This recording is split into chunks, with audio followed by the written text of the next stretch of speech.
अस्सलाम वालेकुम जी, मेरा नाम ज़ुहैब अज़हर है और आप देख रहे हैं प्रोग्राम मीट योर कलंदर। और आज के हमारे मेहमान बड़े स्पेशल हैं क्योंकि इन्होंने हमारे साथ धूप भी देखी है, इन्होंने सर्दी भी देखी है और वो तमाम मुश्किलात देखी जो कि पीडीपी में हम फेस करते थे और टैलेंट ढूंढने में, ये कवर करने में बेसिकली साथ-साथ होते थे। स्पोर्ट्स जर्नलिस्ट हैं, स्पोर्ट्स रिपोर्टर, जियो न्यूज़ के लिए काम करते हैं और बहुत अच्छा लिखते भी हैं, बहुत अच्छी स्टोरी कवर करते हैं। तो बात करते हैं आज हमारे हमारे प्यारे दोस्त फैजान लिखानी साहब से। अस्सलाम वालेकुम सर, कैसे रहे आप? वालेकुम सलाम ज़ुहैब, बहुत ठीक ठाक और वक्त गुजार रहे हैं। कोशिश करें कि ये जो वक्त है जल्द पास हो और हम दोबारा नॉर्मल लाइफ की तरफ आए। And thanks for having me Zuhaib आज। Sir most welcome. लेकिन वक्त कैसे गुजरा आपका तो हमें पता है कि आप घर में बैठने वाली शख्सियत नहीं है। आप फील्ड में रहते हैं, आप दोस्तों के साथ खुशगपियों में, चाहे वो चाय हो, चाय आपकी पसंदीदा है और बड़ी जगहों पे आप जाते हैं कराची में, बट कैसे घर में बैठ गए आप? यार बड़ा मुश्किल वक्त है और वाकई में घर बैठना थोड़ा सा मुश्किल हो जाता है। हम जैसे जो वर्कोहॉलिक टाइप के लोग हैं या जो बड़े सोशल किस्म के लोग हैं, बड़ा डिफिकल्ट हो जाता है। बट इसके अलावा कोई चारा नहीं है, क्योंकि अपने और अपने प्यारों की हिफाजत के लिए ज़रूरी है। लेकिन ये कि अब थोड़ा बहुत घर से काम हो रहा होता है, थोड़ा बहुत फील्ड में चले जाते हैं। मीडिया आजकल जो जिस तरह चल रहा है तो वो डिजिटल चीज़ों का बड़ा फ़ायदा उठा रहा है और ऑनलाइन अब हम मुख्तलिफ एथलीट से बात करते रहते हैं और अपनी स्टोरीज रोज़मर्रा अपने आप को मसरूफ रखने के लिए ये सिलसिला किसी ना किसी तरीके से जारी रखा हुआ है। बट वाकई में ये सही काम है, बड़ा मिस करता हूँ चाय ढाबों की बैठकें और ओल्ड सिटी एरिया में जाके निहारी खाना, और ये सारी चीज़ें मिस तो कर रहा हूँ। तो कराची की बात हुई है तो ताल्लुक आपका कराची से है, तो एचबीएल पीएसएल में आप किस टीम को सपोर्ट करते हैं? कराची की टीम आपकी फेवरेट थी या कोई और? यार ज़ोएब, ये तो कोई ढकी छुपी बात नहीं है कि मेरी पसंदीदा टीम कौन सी है। ऑफ कोर्स लाहौर कलंदर्स को ही हमेशा से सपोर्ट करता आया हूँ और एक प्रोफेशनल रिलेशनशिप उनके साथ रही है बीइंग मीडिया पार्टनर्स, और उनको क्लोजली फॉलो किया है, उनकी चीज़ों को बहुत देखा है। इसी वजह से लाहौर कलंदर्स को सपोर्ट करता हूँ मैं। और यही पीएसएल की ब्यूटी है कि आप किसी भी टीम को सपोर्ट कर सकते हैं। आप देखें, अगर जो पाकिस्तान में स्पोर्ट्स की फैन फॉलोइंग है, जो फुटबॉल के फैंस हैं, तो अगर मैं ये कहूँ कि कराची में बैठ के कोई कराची इलेक्ट्रिक की टीम को सपोर्ट क्यों नहीं करता, वो मैनचेस्टर यूनाइटेड की टीम को क्यों सपोर्ट करता है, मतलब कोई भी प्लेयर किसी भी टीम को सपोर्ट कर सकता है। और सेम गोज मुझे लाहौर कलंदर्स की द वे ऑफ क्रिकेट जो खेलते हैं, सेल्फलेस क्रिकेट जो खेलते हैं, वो मुझे पसंद है, इसलिए मैं सपोर्ट करता हूँ। तो 4 सालों में जो क्रिटिसिज्म होता है लाहौर कलंदर पे होता रहा है, उसमें वो जीत नहीं हासिल कर सके 4 सालों में, लेकिन इस सीजन में क्वालिफाई करके प्लेऑफ्स के लिए। तो उन 4 सालों में आप किस तरह फेस करते थे लोगों को और अब क्वालिफाई करने के बाद कैसे फेस करते? यार देखिए, वो तो ये कहे कि सोशल मीडिया पे दोस्तों यारों में, इनफैक्ट घर में भी मस्तियाँ तो चलती रहती है। वो जुमले कसे जा रहे होते हैं। मेरा बेटा माशाल्लाह 10 साल का है, वो कराची किंग्स को सपोर्ट करता है और वो भी मुझे जुमले देता है, और जब लाहौर कलंदर्स जीतती है तो मैं उसके साथ स्कोर सेटल करता हूँ। इसी तरह कोलीग्स के साथ भी इस तरह की चीज़ें चल रही होती है, दोस्तों यारों के साथ भी चल रही होती है।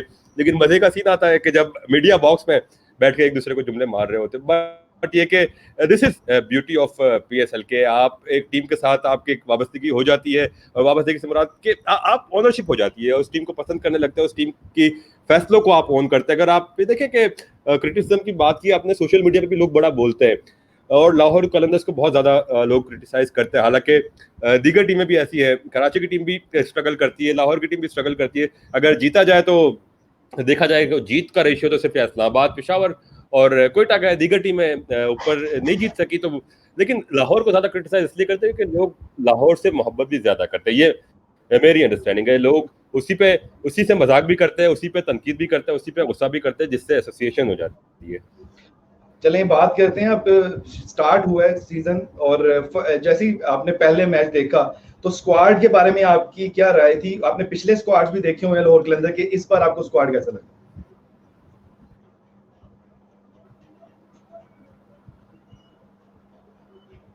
जी फैजान भाई, थोड़ा सा प्रॉब्लम इंटरनेट का डिस्ट्रक्शन था। आप ये पूछना चाह रहे थे कि मैचेस, मुझे आपकी आवाज आ रही है? देखिए, स्क्वाड बैलेंस था, और ये कि इस बार जो सबसे अच्छी बात थी कलंदर्स के स्क्वाड की, वो ये थी कि पीडीपी के प्लेयर्स जो थे जो कलंदर्स हमेशा जिस बारे में बड़ा वोकल रहा है, एक प्लेयर डेवलपमेंट प्रोग्राम, उनके प्लेयर्स को प्रॉपर चांस मिला। आप देखे हारिस रऊफ उस प्रोग्राम के, दिलबर हुसैन उस प्रोग्राम के, माज उस प्रोग्राम से आए, फिर आपके फरजान राजा उस प्रोग्राम से आए। इनफैक्ट जो आपके कैप्टन थे सोहेल अख्तर भी पीडीपी के थ्रू ही क्रिकेट में वापस आए। वो क्रिकेट छोड़ चुके थे, लेकिन प्लेयर डेवलपमेंट प्रोग्राम में इनको मौका मिला और वो फिर उन्होंने अपना रिटर्न किया। और बड़ा एक्साइटिंग और बड़ा इंटरेस्टिंग फैसला था सोहेल अख्तर को कप्तान बनाने का। पिछले साल भी जब ये लग रहा था कि जब अबू धाबी T20 में सोहेल अख्तर जितवा के आए थे, तो शायद इनको कहीं डिप्यूटी के रोल में जगह मिल सकती थी, बट ये बड़ा ब्रेव डिसीजन भी था और अच्छा डिसीजन था। प्रॉब्ली वो डिसीजन कलंदर्स के लिए फायदेमंद भी रहा, क्योंकि जिस तरह शुरू में बात की कि पीडीपी के बहुत ज्यादा प्लेयर्स आपके स्क्वाड में शामिल थे, तो सोहेल अख्तर को मालूम था कि उन प्लेयर्स को कैसे इस्तेमाल करना है, और सोहेल अख्तर उन प्लेयर्स के साथ एक इवेंट जीत भी चुका है। तो उसी चीज को आपने देखा कि किस तरह ट्रस्ट करता रहा नए प्लेयर्स पे, अपने प्लेयर्स पे, और कहीं कहीं क्रिटिसिज्म हुई, उसको बर्दाश्त भी किया, बट प्लेयर्स ने डिलीवर करके दिया, और ये चीज कलंदर्स को फायदा कर गई इस पीएसएल में।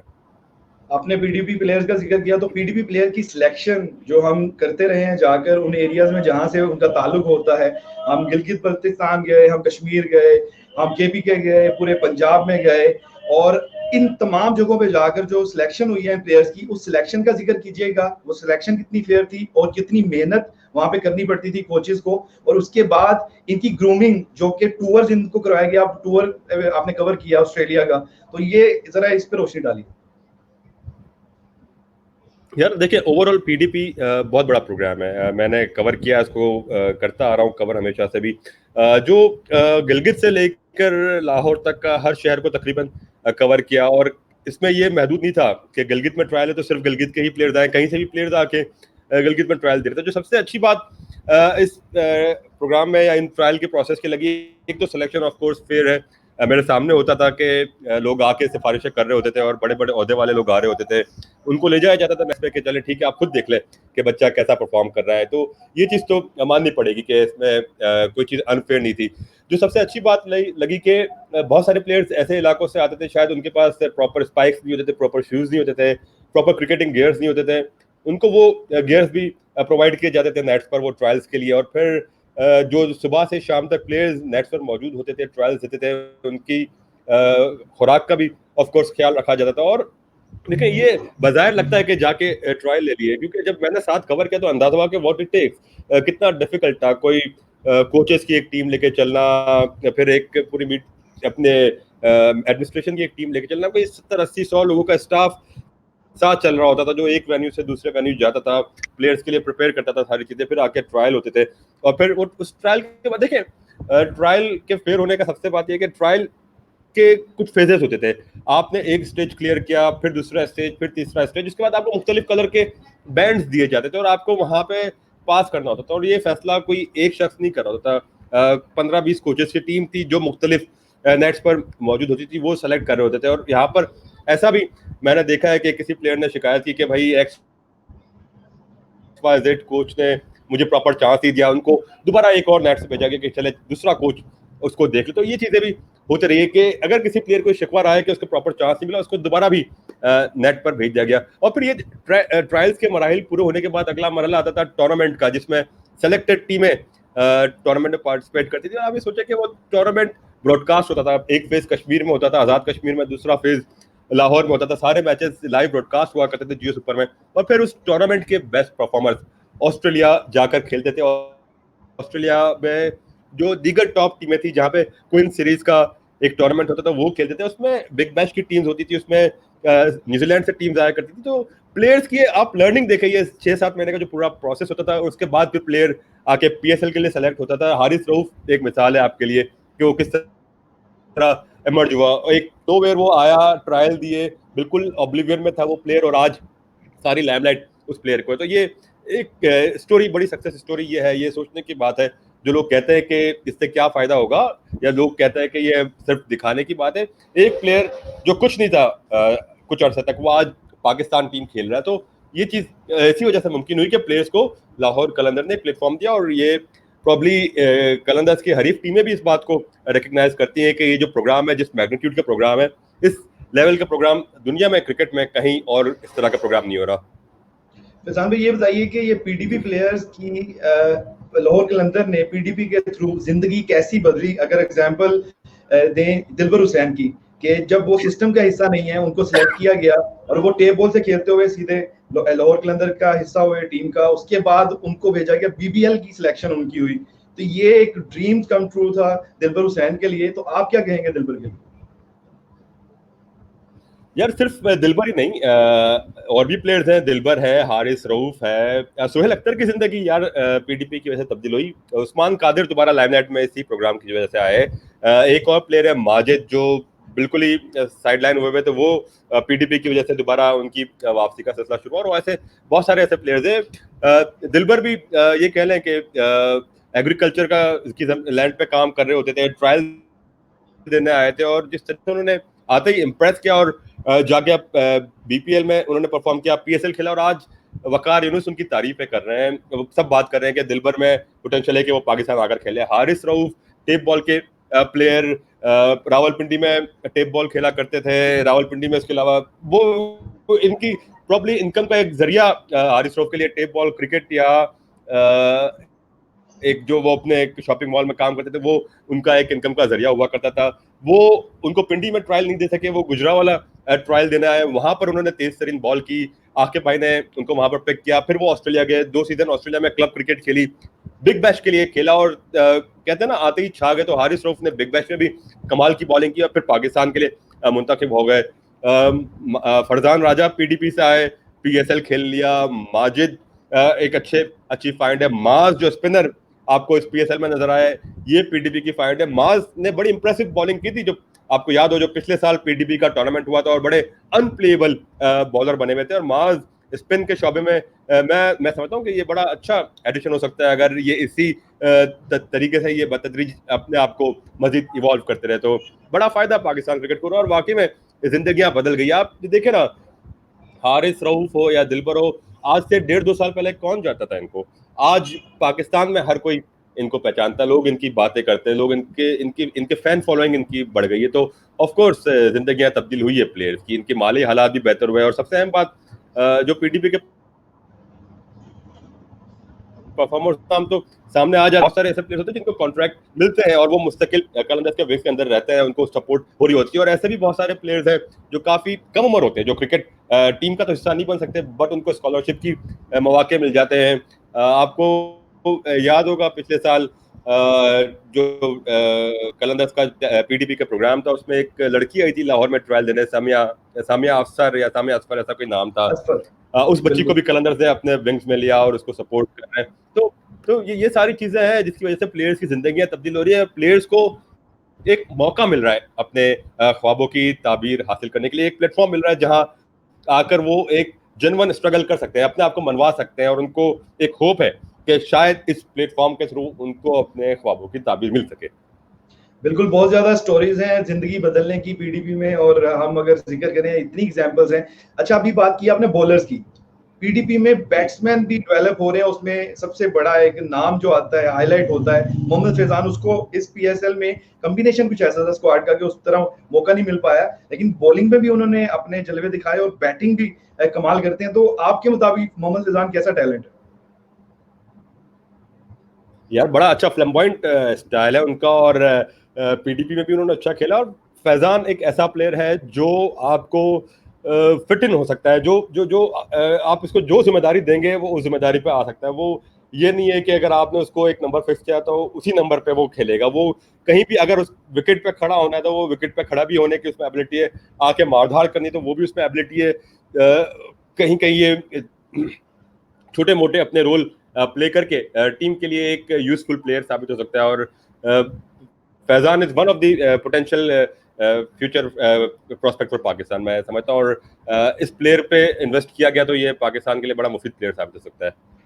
फैजान भाई वापस आते हैं पीएसएल की जानिब। ये तो पीडीपी के उन प्लेयर्स का आपने जिक्र किया जो कि बड़ी तादाद में टीम का हिस्सा थे और उनको मौके मिले, उन्होंने परफॉर्म भी किया।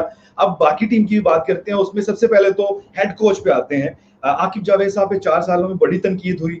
इस साल उन्होंने बिल्कुल वो जो तनकीद थी उसके उसके बरक्स जाकर क्वालिफाई करवाया टीम को, बल्कि उन्होंने क्रेडिट लिया भी नहीं खुद। ये तो सारे मीडिया पर उन्होंने खुद ही बता दिया था कि ये सारे प्लेयर्स का क्रेडिट है। बट ओवरऑल उनकी कोचिंग को आप कैसा देखते हैं? यार डिफरेंट को करते हुए देखा भी है। आकिब भाई की जो कोचिंग का एक प्लस पॉइंट ही मैं ये कहूंगा कि वो एम्पावर करते हैं प्लेयर्स को। वो हदफ दे देते हैं कि यार ये करना है, और प्लेयर्स पे छोड़ते हैं कि आप एम्पावर करते हैं प्लेयर्स को इनफैक्ट कि आप इस टारगेट को कैसे अचीव करना है। वो एक रास्ता बता देते हैं कि ये रास्ता है, बस उस रास्ते पे आपने पैदल जाना है, आपने दौड़ के जाना है, ये प्लेयर पे उन्होंने छोड़ा होता है। जो जो T20 फ्रेंचाइज की कोचिंग होती है, और इस कोचिंग लेवल में जो तमाम इस फ्रेंचाइज क्रिकेट में जो हर तरह के प्लेयर आते हैं, उनको आप ये नहीं बता सकते कि आपने बैटिंग कैसे करनी है, आपको बॉलिंग कैसे करनी है। ये सारी चीजें फ्रेंचाइज क्रिकेट में आके कोई कोच नहीं बताता है। कोच का काम ही होता है स्ट्रेटजी देना, और प्लेयर्स पे काम होता है उसको एग्जीक्यूट करना। तो बड़ा एम्पावर करते हैं आकिब भाई। लेकिन देखिए, आकिब भाई की कोचिंग का जो असल एसेंस है वो PSL के नताइज से अगर आप हटकर देखें, वो PDP है। जो प्लेयर्स तलाश कर रहे हैं और उन प्लेयर्स को एक पूरे प्रोसेस के थ्रू गुजारते हुए आज इस मुकाम पे पहुंचा है कि वो PSL में आके अपनी टीम के लिए परफॉर्म कर रहे हैं या पाकिस्तान की सिलेक्शन के लिए दरवाजों पर नॉक कर रहे हैं। तो यहाँ से आप उस कोच की सक्सेस को जज करें। PSL की अपनी कारकर्दगी में आप ना कोच को ब्लेम कर सकते हैं, ना कोच को क्रेडिट 100% दे सकते हैं। कोच वहां पे सिर्फ स्ट्रेटजी दे सकता है। सक्सेस अगर आपने देखनी है तो आप ये देखें कि उसने किस प्लेयर को कहां से उठा के कहां पहुंचाया है। और यहाँ पे आकिब जावेद को ऑफ कोर्स क्रेडिट जाता है। आपके सामने प्लेयर्स हैं, हारिस रऊफ आपके सामने है, दिलबर आपके सामने है, माजिद आपके सामने है, फरजान राजा आपके सामने है। सुहेल अख्तर को दोबारा वापस लाने में, सुहेल अख्तर जब ट्रायल देने आया था तो उसका वजन अच्छा खासा था, और उसको दोबारा जिस शेप में आज सुहेल अख्तर है, या सुहेल अख्तर को जो कॉन्फिडेंस मिला है, तो उसमें तो कोच का रोल वहां पर आता है। कोच वरना एक टीम जो इधर उधर के प्लेयर्स जमा होकर असेंबल होते हैं, तो वो टीम कैसा परफॉर्म करती है उस पर तो कोच को आप इतना जज नहीं कर सकते। स्ट्रेटजी देगा, प्लेयर फिर आगे कैसे परफॉर्म करते हैं वो देखना है, बट प्लेयर डेवलप कहाँ हो रहा है वो कोच का काम है। बिल्कुल ऐसी है। ये आपके व्यूज थे हेड कोच के लिए। और कोचिंग स्टाफ पे आते हैं। लाहौर कलंदर ने इनिशिएटिव हमेशा लेने होते हैं ऐसे कि लोग उसको सोचने में मजबूर हो जाते हैं, और बाद में उस पर काफी शुरू में जब समझ नहीं आती तो तनकीद होती है, जब समझ आती है तो फिर तारीफ होती है। तो कोचेस को, लोकल कोचेस को मौका दिया गया PSL में, और कोच स्पोर्ट्स स्टाफ भी ज्यादा से ज्यादा लोकल था। तो क्या कहेंगे इस बारे में?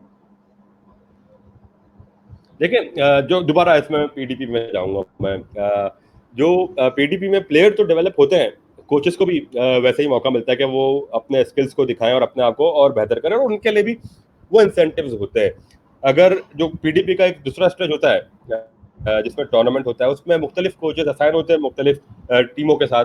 अब जब जो टीम बेहतर परफॉर्म करती है वो कोच ऑस्ट्रेलिया जाता है, अपनी टीम के जो डेवलपमेंट स्क्वाड टीम के साथ जाता है, फिर उन्हीं कोचेस को मौका मिलता है PSL स्क्वाड के साथ काम करने का। तो देखा इस बार भी लोकल कोचेस रहे, मंसूर भाई तो पहले भी स्क्वाड के साथ रहते, बट आप शहजाद की बात करें, आप वकास की बात करें, तो ये कोचेस की डेवलपमेंट भी है, लोकल कोचेस ऊपर आ रहे हैं। तो इसका फायदा भी अल्टीमेटली यार पाकिस्तान क्रिकेट को ही होगा कि यही कोचेस जब डेवलप होंगे, जब इनके स्किल्स इनहेंस होंगे, जब ये आगे बढ़ेंगे, तो ये पाकिस्तान क्रिकेट को ही सर्व करेंगे ना।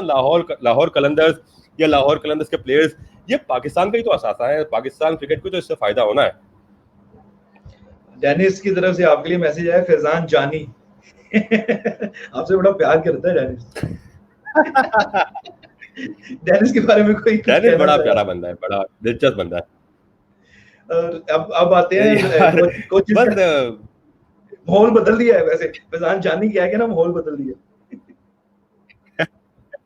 अच्छा, हाई परफॉर्मेंस सेंटर पे आते हैं। लाहौर कलंदर ने लाहौर से स्टार्ट किया हाई परफॉर्मेंस सेंटर, उसके बाद कोयटा में अनाउंस किया, फिर कराची में अनाउंस किया। हाई परफॉर्मेंस सेंटर क्या प्लेयर्स के लिए भी अपॉर्चुनिटी है, उसके साथ साथ उन प्लेयर्स जो कि सीनियर प्लेयर्स हैं जिनको मौका नहीं मिल रहा, जो कि डिपार्टमेंट क्रिकेट खत्म होने की वजह से घर में बैठ चुके हैं, उनको भी क्या मौका मिल सकता है हाई परफॉर्मेंस सेंटर में? उनको जॉब मिल सकती है, उनको सिखाने का मौका मिल सकता है नए यंगस्टर प्लेयर को। ऑफ कोर्स, जब देखे ना कोयटा और कराची के हाई परफॉर्मेंस सेंटर्स की बात हो रही है लाहौर के बाद, तो जो प्लेयर्स फर्स्ट क्लास क्रिकेट खेल चुके हैं, डिपार्टमेंट क्रिकेट बंद हो गई, तो उनके पास मौका होगा कि वो अपने कोचिंग स्किल्स वहां जाकर डिस्प्ले करें, उनके पास मौका होगा कि जो उन्होंने सीखा वो नए प्लेयर्स को बताएं।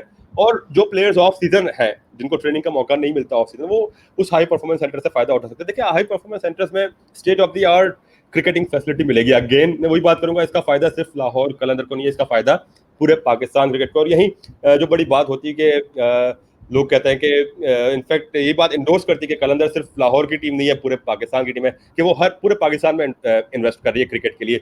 अगर आप पीडीपी की बात करें, टैलेंट हंट देखें, तो गिलगित से लेके लाहौर तक क्या बुराता है, सिर्फ लाहौर में टैलेंट हंट करती है या सिर्फ नॉर्दर्न पंजाब में टैलेंट हंट करती, कौन पूछता कि आपने वहां क्यों नहीं किया। बट उन्होंने केपी में भी गए, वो गिलगित बल्तिस्तान भी गए, कश्मीर भी गए, तो पूरे तकरीबन पाकिस्तान को कवर किया प्रोग्राम। तो इस बार ये भी था, अगर हालात बेहतर होते, जो मैं सुन रहा था कि इस बार प्रॉब्ली बलूचिस्तान के लोगों को भी शायद हिस्सा बनाते, ख्वाहिश उनकी कराची आके भी ट्रायल करने की थी। बट जहां जहां मौका मिल रहा है, कलंदर कराची के लिए भी वही कर रहा है, कोयटा के लिए भी काम कर रहा है, दीगर शहरों के लिए भी काम कर रहा है, और इससे प्लेयर्स को भी फायदा होगा, कोचेस को भी फायदा होगा, और प्लेयर्स के लिए सीखने के साथ साथ ट्रेनिंग अपॉर्चुनिटीज के साथ साथ जॉब अपॉर्चुनिटीज भी यहाँ पे क्रिएट होगी। वो हाई परफॉर्मेंस सेंटर में कोचेस लग सकते हैं, वो पीडीपी प्रोग्राम के कोचेस लग सकते हैं, वो कलंदर्स के जो डेवलपमेंट स्क्वाड है उसके कोचेस लग सकते हैं। और जहां आपने बात की जो प्लेयर्स बेरोजगार हो, तो उसके लिए ऑलरेडी कलंदर्स प्रोग्राम शुरू कर भी रहा है कि जो प्लेयर्स इफेक्ट हुए हैं डिपार्टमेंट क्रिकेट की बंदिश की वजह से, उनकी सपोर्ट के लिए भी बड़ा अच्छा प्लान लेके आ रहे हैं कलंदर्स।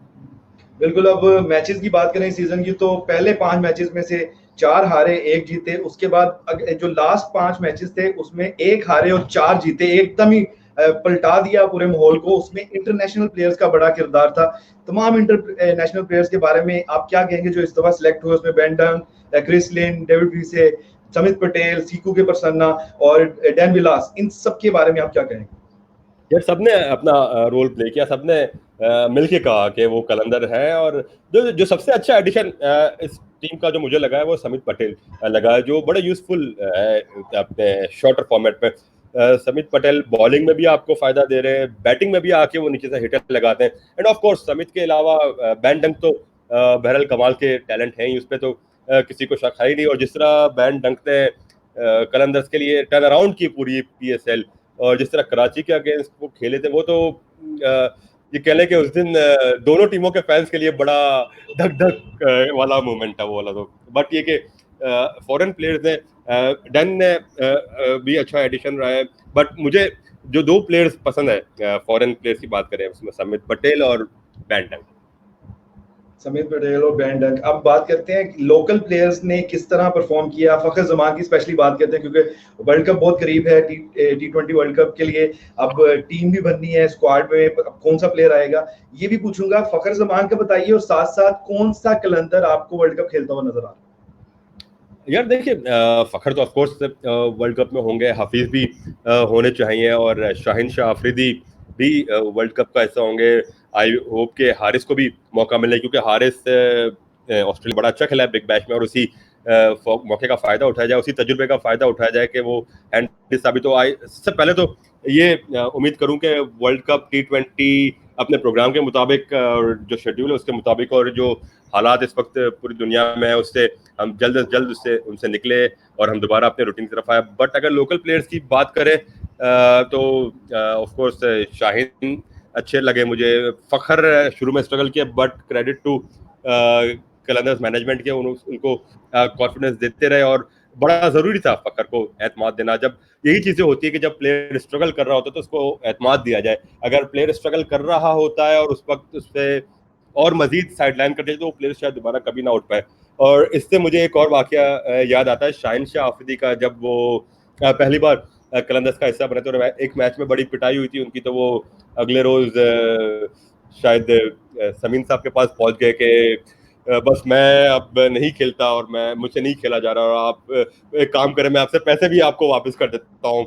बट उनको भरपूर कॉन्फिडेंस दिया गया और पूरा मौका दिया गया। कलंदर्स की मैनेजमेंट ने शाहिन शाह अफरीदी को पूरा चांस दिया, और अगले मैच में देखें कि कैसा 5 अच्छी तबाहकुन बॉलिंग करके चीज़ें टर्न अराउंड कर दी। और अब देखें शाहीन पाकिस्तान का एक, अगर उस मौके पर एतमाद नहीं दिया जाता शाहिन शाह अफरीदी को, तो शायद वो उस वक्त दोबारा खड़ा नहीं हो पाता, गिर जाता कि यार ठीक है मैं नहीं कर पा रहा। तो ये बहुत ज़रूरी होता है कि प्लेयर्स को कॉन्फिडेंस दिया जाए। सुहेल अख्तर को आप देखें कि किस तरह कॉन्फिडेंस दिया गया कि सुहेल अख्तर नीचे आके भी इतने यूजफुल है, ऊपर आकर भी इतने यूजफुल है, टीम को लीड भी करने लगे।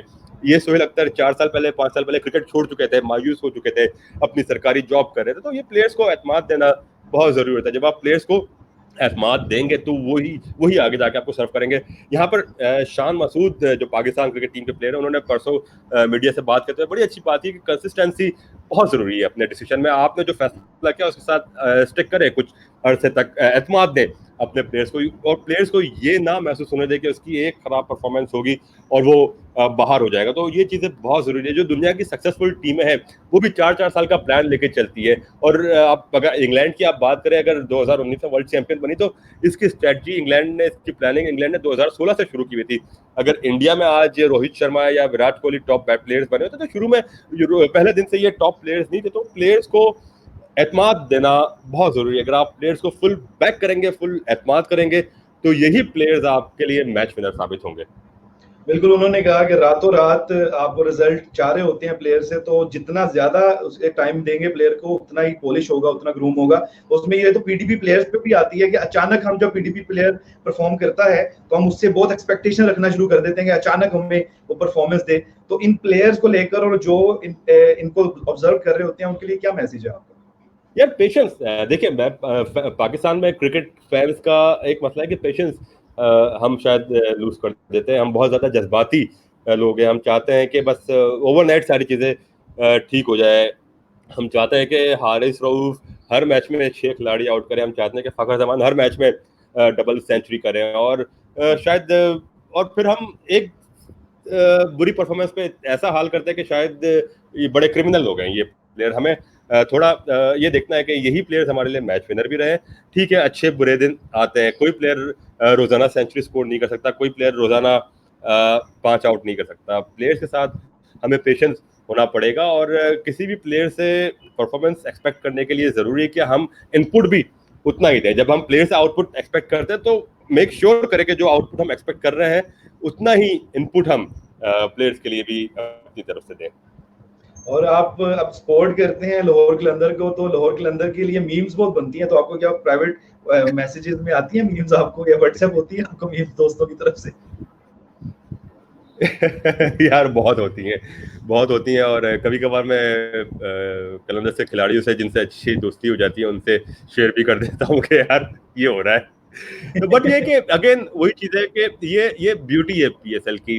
ये लोगों की एक एसोसिएशन है मुख्तलिफ टीमों के साथ कि वो मीम्स बना रहे हैं। वो they care about this teams के यार ये टीम है और उनकी चीज़ों को फॉलो करते हैं जब तो मीम्स बनती है, वरना अगर परवाह नहीं करते तो कौन मीम्स बनाता। और बड़ी मज़े की चीज़ें आते रहती है। और पीएसएल का ब्रांड बनाने में ये मीम्स का बड़ा रोल है। और जो एक और जो पीएसएल को इस मुकाम पे पहुंचा है, जो ब्रांड बनाया, उसमें तमाम ओनर्स का अपना किरदार ऑफ कोर्स है, बट फवाद राना का जो किरदार है वो भी अप्रिशिएट करना बनता है। जिस तरीके से वो अपने इमोशंस इन्वॉल्व करते थे हर मैच में, जब टीम जीत रही होती तो उनके जज्बात बिल्कुल ही ये कह लें कि एक्साइटिंग माहौल में आ जाते थे। और वो जितने एक्साइटेड होते थे कलंदर की टीम की परफॉर्मेंस पर, तो उनको देखकर फैंस भी उतने ही एक्साइटेड हो जाते थे। और जब टीम की बुरी परफॉर्मेंस होती थी या ना कि जो मायूसी उनके चेहरे पे आती थी, तो उसको देख के ऑटोमेटिकली फैंस भी इमोशनल हो जाते थे। तो ये चीज़, ये एलिमेंट बड़ा मैटर करता है कलंदर के साथ एसोसिएशन का। जो फवाद राना साहब के इमोशंस है वो लोगों को जोड़ देते हैं इस मामले में। बिल्कुल, हम कंक्लूड कर रहे हैं शो को, लेकिन उससे पहले हमने काफी प्लेयर्स को कवर किया और काफी प्लेयर्स पे आपने बात की, हमने पीडीपी पे बात की, एचपीसी पे बात की, लेकिन अब सलमान इरशाद का पूछना चाहूंगा, कश्मीरी फास्ट बॉलर। आप कश्मीर भी कवर करने के लिए गए टूर्नामेंट पीडीपी, तो वहां पे आपने प्यार भी देखा सलमान इरशाद के लिए कश्मीरियों का। तो ये जो इस दफा इस सीजन में परफॉर्म किया सलमान इरशाद ने, तो आप क्या कहेंगे उसके बाद? यार सलमान इरशाद देखें, सब वो परफॉर्मेंस तो अपनी जगह, बट एक कश्मीर की क्रिकेट से एक प्लेयर आके मेन स्ट्रीम क्रिकेट में आया, वो बड़ी अच्छी बात है कि कश्मीर के प्लेयर को भरपूर मौका मिला। सलमान इरशाद एक बहुत अच्छा टैलेंट है, बट ये कि उसको थोड़ा सा और मेहनत करने की ज़रूरत है। लेकिन जो टर्न अराउंड सलमान के लिए हुआ है पीडीपी की वजह से, लाहौर कलर्स की वजह से, वो भी देखने लायक है। वो आज़ाद कश्मीर में एक हीरो का स्टेटस अब रखता है और वो एक रोल मॉडल बन गया है कश्मीर के तमाम एस्पायरिंग क्रिकेटर्स के लिए। उनको पता है कि अगर वो मेहनत करेंगे तो उनको एक रास्ता जरूर मिल जाएगा कि सलमान इरशाद अगर पीडीपी के थ्रू, लाहौर कलंदर्स के थ्रू पीएसएल खेल सकता है तो कश्मीर के बाकी प्लेयर्स के लिए भी ये मौके मिल सकते हैं। आपको याद होगा जब पीएसएल स्टार्ट हो रही थी या जब छठी टीम इंक्लूड करने की बात हो रही थी, बड़े लोगों ने मुतालबा किया था कि आज़ाद कश्मीर की टीम भी होनी चाहिए, नहीं हो सकी। बट ये कि कश्मीर के प्लेयर्स को मौका देने का तो एक प्लेटफॉर्म बना और वो प्लेयर्स पीडीपी के थ्रू कलंदर्स का हिस्सा बने और पीएसएल खेले। ये चीज़ ज़्यादा अहम है कि मुख्तलिफ इलाके के लोगों को क्रिकेट के थ्रू कनेक्ट करना और उनको मेन स्ट्रीम में लेके आना, ये चीज़ ज़्यादा अहम है। बिल्कुल, आजकल क्वारंटीन में लोग घरों में बैठे हुए हैं, क्रिकेटर्स भी घर में बैठ चुके हैं, एक्टिविटीज नहीं हो पा रही, तो लाहौर कलंदर ने इनिशिएटिव लिया है, कलंदर के सिकंदर बनने का मौका दिया जा रहा है नौजवानों को। तो क्या कहेंगे इस इनिशिएटिव के बारे में? वर्चुअल टैलेंट हंट प्रोग्राम है, घर बैठे वीडियो भेजिए और सिलेक्ट हो जाइए हाई परफॉर्मेंस सेंटर के लिए, पीएसएल खेलिए, ऑस्ट्रेलिया का टूर कीजिए, बीबीएल खेल सकते हैं आप, अबू धाबी T10 खेल सकते हैं। तो क्या कहेंगे? यार देखें, ये वर्चुअल का तजुर्बा कलंदर से पहले भी किया था जब परदेसी कलंदर्स की टीम बनी थी, और उसमें ये आप समझ लें कि परदेसी कलंदर्स की टीम में पायलट प्रोजेक्ट था कि वर्चुअल टैलेंट हंट कैसे किया जा सकता है। वो बड़ा कामयाब रहा और परदेसी कलंदर्स की टीम भी बनी और उसमें भी अंतुम नकवी जैसे प्लेयर्स आपके सामने आए और दीगर प्लेयर्स आपके सामने आए जो एक्सपेक्ट्स पाकिस्तानी थे। अब इसको हम पाकिस्तान में कलंदर्स इसको अप्लाई कर रहा है और ये बड़ा अच्छा है। अब देखिए, दुनिया डिजिटल होती जा रही है और हर चीज़ डिजिटाइज होती जा रही है, तो क्यों ना क्रिकेट टैलेंट को भी आप एक डिजिटल मीडियम के थ्रू देखिए। ऑफ कोर्स उसमें लिमिटेशन होंगी, बट जो गाइडलाइंस प्लेयर्स को दी गई है उसको फॉलो करते हुए प्लेयर्स अगर अपने वीडियोस बना के ऑनेस्टी के साथ भेजें तो उससे ऑफ कोर्स एक नई राहें खुल जाएंगी टैलेंट हंट के लिए और खिलाड़ियों के लिए एक नए मौके बन जाएंगे। इसका देखें सबसे बड़ा फायदा क्या होगा, हर किसी को ग्राउंड की शायद एक्सेस ना हो, आजकल तो वैसे ही नहीं है, शायद आम हालात में भी ना हो, बट वो हो सकता है बहुत अच्छा टैलेंट हो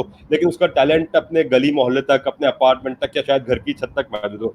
वो सोचे कि चले मैं अपनी वीडियो बना के भेज दूं और उस वीडियो से एक नया टैलेंट पाकिस्तान को मिल जाए। तो ये चीज़ें होनी चाहिए, हर उस मौके का, हर उस फोरम का फ़ायदा उठाना चाहिए जिससे पाकिस्तान और पाकिस्तान क्रिकेट को फायदा हो सके। और ये वर्चुअल टैलेंट है जो कलंदर से शुरू किया, उससे मैं ये समझता हूँ कि जो पीटीपी में ऑन ग्राउंड जो टैलेंट होते थे उसमें 1.5 लाख 2 लाख के लगभग आपको पाकिस्तान से टैलेंट देखने मिलते थे। इसमें शायद नंबर्स बढ़ जाए, इसमें आपको 8-10 लाख के करीब वीडियोस मिलना शुरू हो जाएगी और कोचेस के लिए काम और बढ़ जाएगा। तो कोचेस घर बैठ के आराम नहीं करेंगे, उनके लिए काम और बढ़ेगा इस प्रोजेक्ट के बाद। बिल्कुल, बहुत ज्यादा काम बढ़ा हुआ है, हजारों की तादाद में वीडियोस आई हुई हैं, उसको एनालाइज करें। फर्स्ट वीक की सिलेक्शन हो रही है और 16 प्लेयर्स का पता चलेगा कल के शो में। और कल हम कलंदर के सिकंदर पहले जो 16 होंगे उनका अनाउंस करेंगे। तो thank you so much Faizan भाई, आपने टाइम दिया। और कोई मैसेज देना चाहते हैं जाते हुए फैंस के लिए? कोई मैसेज है क्रिकेट फैंस के लिए, लाहौर कलंदर के फैंस के लिए? यार फैंस को सिर्फ यही कहूंगा जोहिब कि ये मुश्किल वक्त है, दुआ करें कि ये वक्त को हम जल्दी पास करें और अपने आप का ख्याल रखना बहुत ज़रूरी है। यही दोस्तों से कहूंगा, फैंस से, फॉलोअर्स से, जो लिसनर्स और व्यूअर्स जो आज हैं, कि अपना बेहद ख्याल रखें, एहतियात करें। इस वबा से बचने के लिए एहतियात ही इस वक्त एक वाहिद ज़रिया है। और अगर पहले तो कोशिश करें कि गैर ज़रूरी घर से बाहर ना निकले और अगर आपको ज़रूरत है भी घर से बाहर निकलने की तो सेफ्टी मेजर्स का ख्याल रखें, मास्क पहने, ग्लव्स पहने और जब वापस आए तो अपने आप को प्रॉपर डिसइंफेक्ट करें। आप कोशिश करें कि आप डिटॉल का इस्तेमाल करें अपने आप को डिसइंफेक्ट करने के लिए और हाथों को बार बार 20 सेकंड के लिए कम से कम अच्छी तरह धोएं ताकि आप सेफ रह सकें इस बीमारी से। थैंक यू फैजान भाई आपके टाइम का। और जिन लोगों ने अभी तक व्हाट्सएप नंबर उनको नहीं मिल पाया और सोशल मीडिया अगर फॉलो करें लाहौर कलंदर का, तो उनके लिए मैं चला रहा हूँ, ये हमारी स्क्रीन पे चलेगा नंबर, इस नंबर को नोट कर लीजिए। और आज के जो इस हफ्ते की वीडियोस एनालाइज हो रही हैं और वो कल पेश की जाएंगी आपके सामने 16 प्लेयर्स की, और उससे अगले हफ्ते के लिए भी आपने रेडी हो जाना है। हर हफ्ते 16 प्लेयर्स निकलेंगे, टोटल हो जाएंगे 64 और ग्रैंड एक कहते हैं इस शो को कर दिया जाएगा कलंदर के सिकंदर को। और आप जियो की स्क्रीन पे भी, जियो टीवी की स्क्रीन पे भी देख सकते हैं जब 64 हमारे पास टैलेंट आ जाएगा। तो ये इस नंबर पे व्हाट्सएप कीजिए। अभी तक अगर आपने वीडियो नहीं भेजी, इजी ना लीजिए, ये अपॉर्चुनिटी मिली है, इसको अवेल कीजिए। 0317339401 इस नंबर पे व्हाट्सएप कीजिए अपनी वीडियो। अगर आप फास्ट बॉलर हैं, स्पिनर हैं, बैट्समैन हैं, विकेट कीपर हैं, तो आपकी वीडियोस हमारे तक आएंगी और हमारा जो कोचिंग पैनल है, एनालिस्ट हैं, वो इसको फाइनलाइज करेंगे, एनालाइज करेंगे और तमाम जो लकी होंगे 64 प्लेयर्स 4 हफ्तों में सबके सामने उनकी वीडियोस आ जाएंगी, आपको वोटिंग का मौका मिलेगा। और एक और चीज, कल का लाइव शो मत देखना भूलिएगा। जब आप देखेंगे लाइव शो तो चलते शो में जैसे कमेंट्स हो रहे होंगे कोचेस की जानिब से, आकिब जावेद साहब की जानिब से उस टैलेंट की वीडियो पर, तो आप भी सिलेक्टर बन सकते हैं घर बैठे बैठे। आप बता सकते हैं, आप हेल्प आउट कर सकते हैं कि ये जो सिलेक्शन हुई है क्या आप कितने मुतफिक हैं, आप कितने खुश हैं उस सिलेक्शन से। तो घर बैठे बैठे आप ये कर सकते हैं। और संडे को शो है, मतलब संडे को शो होगा, तो संडे के लिए आप रेडी रहिएगा। संडे के संडे हमारे ये 4 शोज होंगे और इसमें मैं बताता चलूं कि आप सब इन चीजों को देखते हुए, कल हफ्ता है, परसों आप संडे को इस शो को एंजॉय कर सकते हैं और सारी चीजें आपके सामने हैं। सिर्फ मौका है, मौके की तलाश में अगर आप बैठे हैं तो वीडियोस भेजिए। और अब हम कंक्लूड करेंगे अपने आज के शो को, मीट योर कलंदर, और संडे को हम इस शो को लेके आएंगे कलंदर के सिकंदर फर्स्ट वीक के रिजल्ट्स को, और आपके सामने सारे रिजल्ट्स आएंगे और आप भी सिलेक्टर बन के कमेंट्स कर सकते हैं और इंगेज हो सकते हैं। तो संडे को देखना मत भूलिएगा कलंदर के सिकंदर। खुदा हाफिज।